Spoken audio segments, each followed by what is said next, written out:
aký máte dnes deň? Prečo ste sa rozhodli ho stráviť práve tu? Pekný deň, máme krásny deň, vyšlo počasie, máme opäť kroj na sebe a to je ako keď si oblečíte novú identitu, druhú, takže veľmi príjemne odporúčame každému. Čo nám viete povedať o tomto kroji? Z akého kraja pochádza? Ja mám kroj z Hornej Oravy, zo Suchej hory, gorálsky kroj.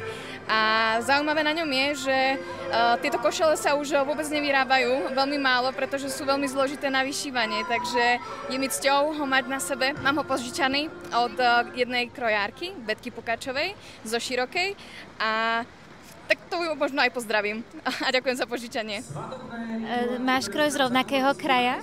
Vôbec nie, ja mám kraj z Cífera, z kraja Trnavského a na mojom kroji je zaujímavé to, že je pracovný a náhodou tie pracovné kroje väčšinou nebývali také krásne, ale Cífer a celkovo aj západné Slovensko má tú výhodu, že má krásne kroje a z hodou okolností sa mi podarilo požičať kroj mladej ženy z bohatej rodiny. Takže možno je do budúcna nejaká predikcia pre mňa, hádam. Slovenský deň kroja je nádherné podujatie, ktoré spája tradície aj s modernou dobou a myslím si, že to je krásny odkaz pre nielen budúce generácie.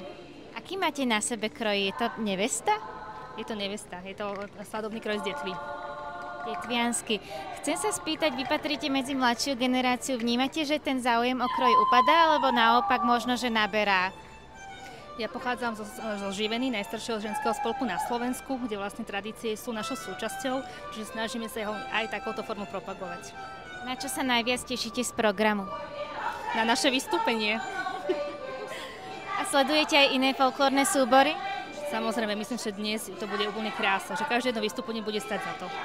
Aj si konkurujete, alebo si navzájom doprajete medzi sebou? Určite si doprajeme. To je také prozaické. Manželka je v Kováčove v Kúpeloch a je tu. A ja som zo Žiliny prišiel. Ale čím som starší, tým ma to začína viac baviť. Páči sa mi to.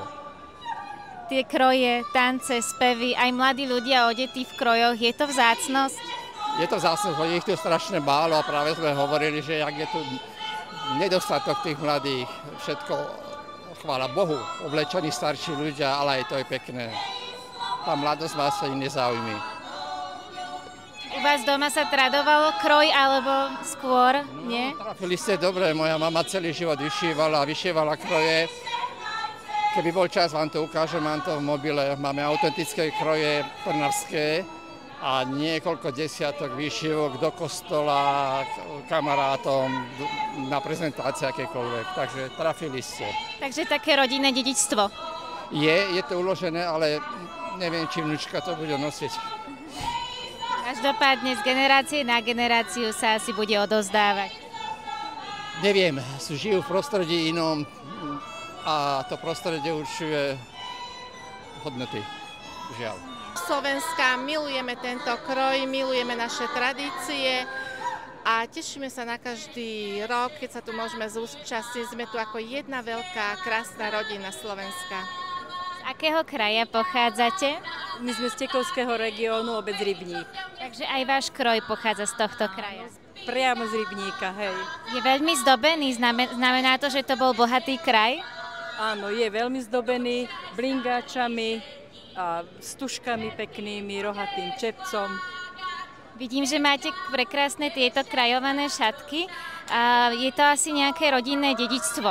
Áno, to je dedičstvo. Ja napríklad som to mala na svoju svadbu, na zábave ako už nevesta, ako mladá žena. A odtedy vlastne držím si ten kroj. Budete dnes aj vystupovať, predpokladám. Predstavte nám váš folklórny súbor.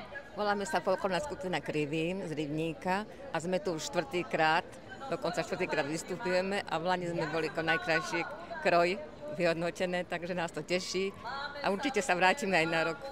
Že je to moja srdcovka. Proste to je tá naša tradícia, ktorá sa tu drží. Videli ste už niekoľko umeleckých folklórnych súborov, ktorý vás tak najviac zaujal? Tento rok som ešte nepozerala, ale minulý rok to bol Šarišan. To bolo super. Je tradícia krojov aj vo vašej rodine? Kroje skladujeme a tešíme sa z toho. Ahoj, tak ja som z Nitry, pôvodne som síce z Brezna a prvýkrát som navštívila Deň kroja. Veľa som o tom počula a páči sa mi, že sa tu pripomínajú niektoré tradície, ktoré si myslím, že v poslednej dobe sa už vytrácajú, takže je super si to pripomenúť a máme možnosť vidieť množstvo súborov, ktoré inak pokope nevidíme. Takže atmosféra je skvelá napriek počasiu, ktoré uvidíme ešte ako dopadne. Ty si zástupca mladej generácie, tá už počúva väčšinou modernú hudbu, ale lichotí to uchu aj takáto tradičná folklórna muzika? Určite áno. Ja to vnímam skôr ako tradíciu. Asi to nie je niečo, čo si bežne púšťam samozrejme v aute, keď cestujem, ale kdekoľvek je takáto akcia a mám to poblíž, tak sa rada zastavím. Ďakujem. Vy ste z akého folklórneho súboru? Mladosť pohorelej. Aj ste tu dneska vystupovali? Budeme vystupovať. A budete spievať nejaké pesničky alebo len tancovať? Aj. A páči sa vám tu? Áno. Ako sa cítite v tomto kroji? Dobre.